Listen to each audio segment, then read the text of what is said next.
Welcome to the Knob on the Issue show. If you haven't been watching the news since the election, I honestly don't blame you because it's been pretty boring and uninteresting. Unsurprisingly, sleepy Joe Biden actually lives up to his name by letting you sleep easier in comparison to Donald Trump, whose voice kept me up in cold sweats for hours every single time I had to subject myself to watching one of his debates. But just because my nightmare fuel man isn't president anymore doesn't mean politics is any less important. And it also doesn't mean that our president right now doesn't make bad decisions. While I will say that some of Biden's decisions thus far, such as re-entering America into the Paris Climate Accord, mandating masks on federal grounds, and working on a new infrastructure bill that would completely revamp America's broken infrastructure, are very good decisions, Biden has also made an equal amount of bad decisions that almost outweigh the good decisions. Remember the phrase, settle for Biden? That settle part is about to make a lot more sense. Today we're talking about the federal $15 minimum wage. Welcome everybody to Solve That Issue. This is the game where you, the viewer, make an educated guess on what the president should do regarding different issues in America today. Today's topic is the minimum wage. The federal minimum wage right now is $7.25 for reference. Let's start with the first question. Can you live on the minimum wage?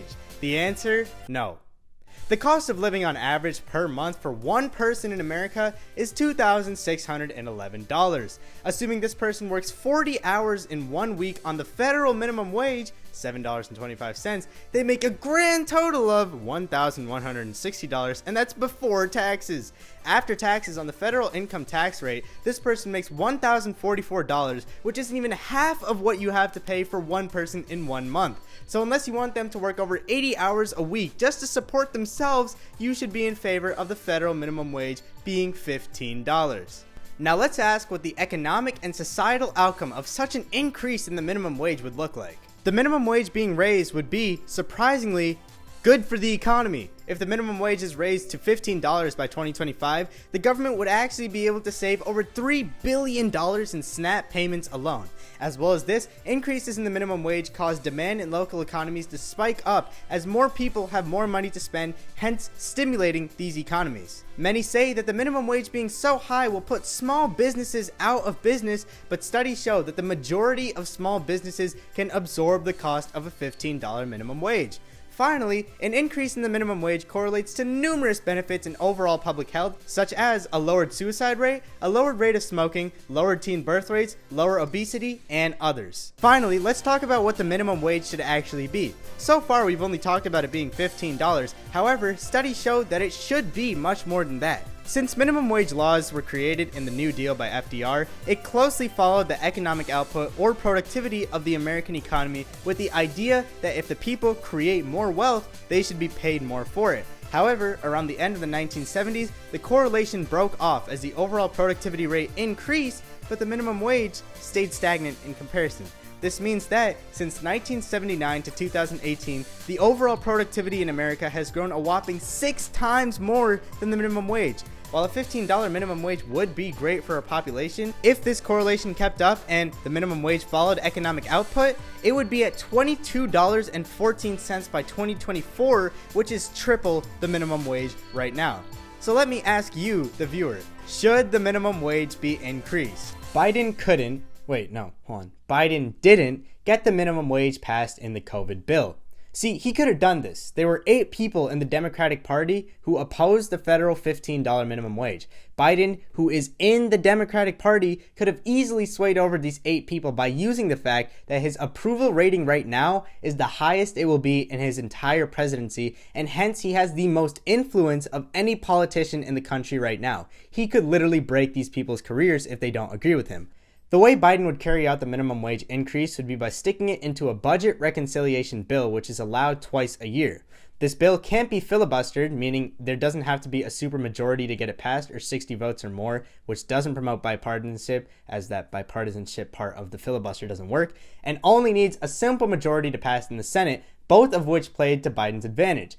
If he got the 8 Democrats on his side and ran the bill through budget reconciliation, it would be a rare win for Biden, the Democratic Party, and most of all, the American people in these times. The argument that's made most commonly to explain this failure is that the reason Biden didn't push so hard for the bill to pass was because the people didn't want it. However, around 60% of people say that the minimum wage should be around $15 by 2025, which makes it a decisive majority issue and yet again would make it a win for the Democratic Party. On top of not being able to get the people of America a $15 minimum wage, Biden's media portrayal, especially from leftist media, was convoluted to say the least. See, Fox News hated Biden and celebrated when the bill wasn't passed. At least they're honest with the fact that they don't want the lower class to have a living wage rather than pretending that they do.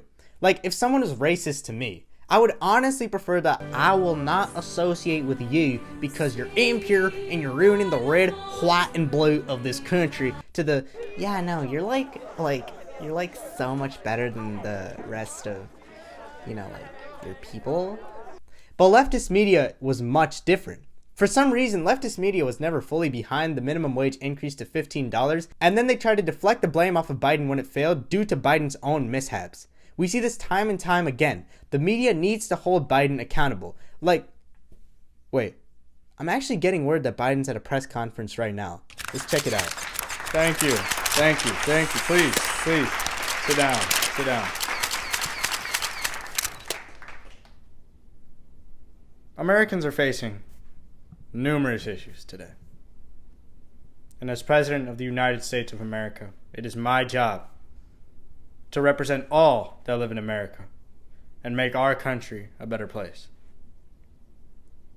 One of the biggest issues right now is the minimum wage. My bad.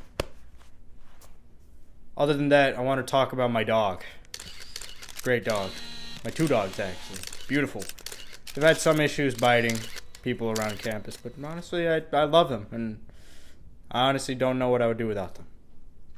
I am just outside the room that Joe Biden delivered that amazing speech in, and to be real with you folks, he is such a good president in comparison to Donald Trump. He speaks better, he addresses the way the American people feel, and to be completely honest with you, he rocks that denim suit so well. Anyways, let's talk about what he said in his speech. He addressed his little mishap with the minimum wage, and I think that it was a perfectly adequate explanation for why he let down the entire lower class of America. However, the more important parts about his speech were his dogs, Champ and Major. I really liked that part of the speech. Champ is actually a decade older than Major, so it's kind of like he's his older brother and mentor. It's really interesting. Anyways, back to you, Nav. If we had a $15 or even $22 minimum wage, America's overall wealth and spending would be much greater than it is right now. The poor in the country would at least be able to make some ends meet in their lives, live healthier lives, and the biggest bonus is that the overall economy wouldn't even be hurt by it and local economies would be helped by it. However, the minimum wage is an issue that Joe Biden has essentially face-planted on. He should have used the leverage that he has as a new president to pressure those in his own party to support the bill and passed it as a budget reconciliation bill to make sure that 1, the GOP can't filibuster it, and 2, that the poor in this country are supported moving forward, especially in the times of this pandemic. Not only this, but the media needs to start calling out Biden's failures. Instead of trying to sweep such a monumental bill under the rug and not even report on it, they need to make it clear that having such a golden opportunity to pass such a monumental bill, as mentioned before, doesn't come easy. And the longer Biden waits, the worse the situation with the minimum wage gets for the poor in America. But that's all for tonight. Thank you guys so much for watching the Nav on the Issue show, and I'll be seeing you all next week. Good night.